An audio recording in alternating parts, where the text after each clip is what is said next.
राघव चड्ढा सांसद हमारे साथ इस वक्त आम आदमी पार्टी के जुड़ रहे हैं।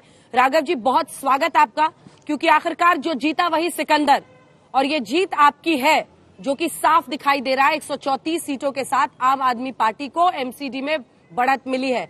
बहुत मुबारकबाद आपको। लेकिन इसी के साथ बीजेपी वाले कह रहे हैं कि मेयर तो उन्हीं का बनेगा। बहुत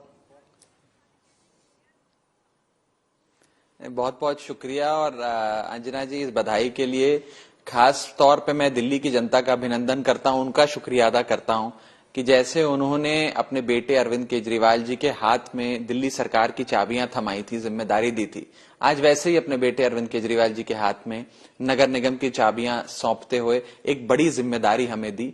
और भारतीय जनता पार्टी जो 15 साल से नगर निगम में काबिज थी, उसे दिल्ली की जनता ने उखाड़ फेंका।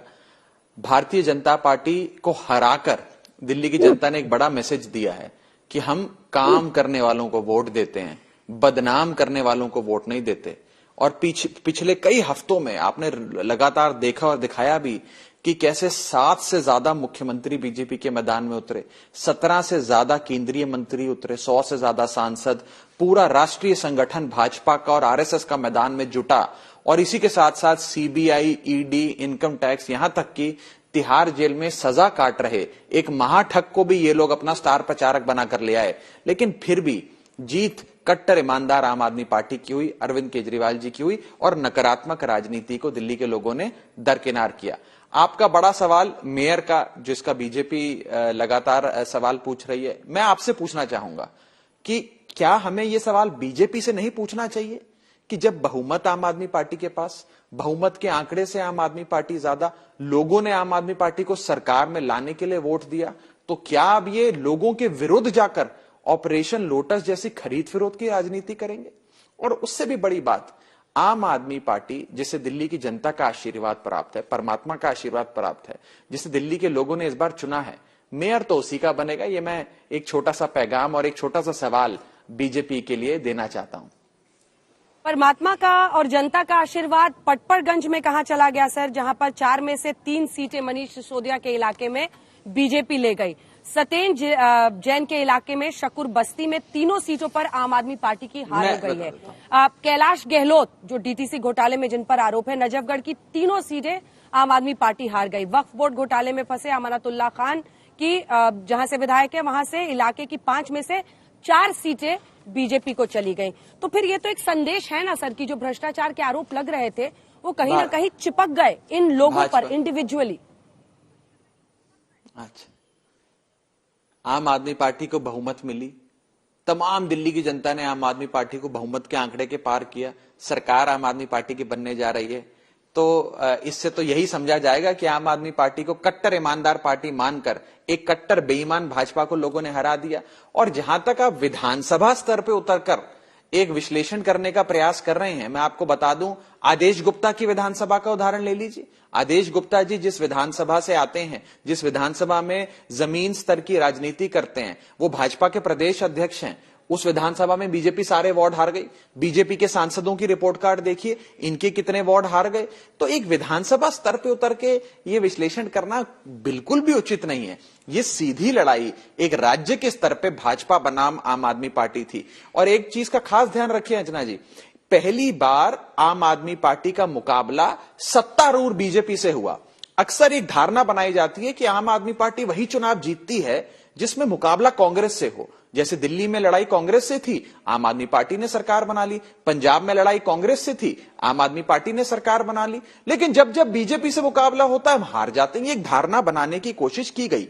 दिल्ली में इस छोटे से चुनाव को राष्ट्रीय स्तर का हाई वोल्टेज चुनाव बीजेपी ने बनाया और 15 साल से सरकार में बीजेपी थी। सीधा मुकाबला आम आदमी पार्टी से था, लेकिन आम आदमी पार्टी ने बीजेपी को हराया। अरविंद केजरीवाल जी की विजयी हुई। ये जो दृश्य आपने दिल्ली की एक छोटे से नगर निगम के चुनाव में देखा, इसे आप राष्ट्रीय परिप्रेक्ष्य में भी देख सकते हैं। कुछ देश की राजनीति भी इसी प्रकार से भाजपा बनाम आम आदमी पार्टी, अरविंद केजरीवाल बनाम नरेंद्र मोदी बनती मुझे नजर आ रही है। और दिल्ली के लोगों ने साफ तौर पे बदनामी करने वाले लोगों को दरकिनार किया, काम करने वाले अरविंद केजरीवाल जी की पार्टी को इस बार आशीर्वाद दिया, मौका दिया। अगला सवाल आपसे, आपने कहा कि अब ये दो तरफा लड़ाई हो रही है और पिछली बार ही अपनी जीत के बाद से आप लोग बार बार कह रहे हैं मोदी वर्सेस केजरीवाल ये हो रहा है, ये नैरेटिव बिल्ड करने की आम आदमी पार्टी की कोशिश है। लेकिन देखिए सर, एक बात है जिस पर आपको ध्यान और नजर रखना चाहिए, क्योंकि एग्जिट पोल के अनुमान गुजरात में भी बता रहे हैं और दिल्ली में एमसीडी के नतीजों ने बता दिया है कांग्रेस को मिली 9 सीटों में से 7 सीटों पर मुस्लिम उम्मीदवार उनके जीते हैं। जो मुस्लिम बहुल इलाके हैं वहां पर कांग्रेस पार्टी का प्रदर्शन अच्छा है। क्या जो आपने नोट पर गणेश जी और लक्ष्मी जी की तस्वीर की मांग की, उसकी वजह से मुस्लिम वोट बैंक आपसे छिटक गया है? क्योंकि आम आदमी पार्टी ये माने बैठी थी कि मुस्लिम मतदाता ये सोचता है कि जो बीजेपी को हराएगा हमें उसके साथ जाना है, लेकिन कई लोग, चाहे ओवैसी साहब हो, सबने कहा कि छोटे रिचार्ज है केजरीवाल जी। क्या मुस्लिम वोट बैंक आपसे छिटक रहा है? क्या इसको लेकर चिंता है आपकी पार्टी में? आप मुझे 9 सीटों का हवाला देकर ये सवाल पूछ रही हैं। मैं आपको 90 सीटें दिल्ली की गिनवा सकता हूं जहां पर रिलीजियस माइनॉरिटी का खूब बेशुमार तादाद में वोट है, वो सारी सीटें आम आदमी पार्टी जीती। देखिए, इसे धर्म या जात के चश्मे से देखना बिल्कुल गलत होगा। जब अरविंद केजरीवाल जी मुफ्त बिजली देते हैं तो सबको देते हैं, मुफ्त पानी देते हैं सबको देते हैं, अच्छी शिक्षा, अच्छा रोजगार, अच्छी स्वास्थ्य व्यवस्था देते हैं सबको देते हैं। ये थोड़ी बहुत पार्टियां हैं जिनका जिक्र आपने किया, उनके लिए बड़ी सुविधाजनक राजनीति होती है कि हर नतीजे को धर्म के चश्मे से देखो। हम तो सबके लिए काम करते हैं, पूरी दिल्ली हमें वोट देती है। जब 70 में से 67 सीटें आई थी तब भी पूरी दिल्ली ने वोट दिया था। जब 70 में से 62 सीटें आई थी तब भी पूरी दिल्ली ने वोट दिया था।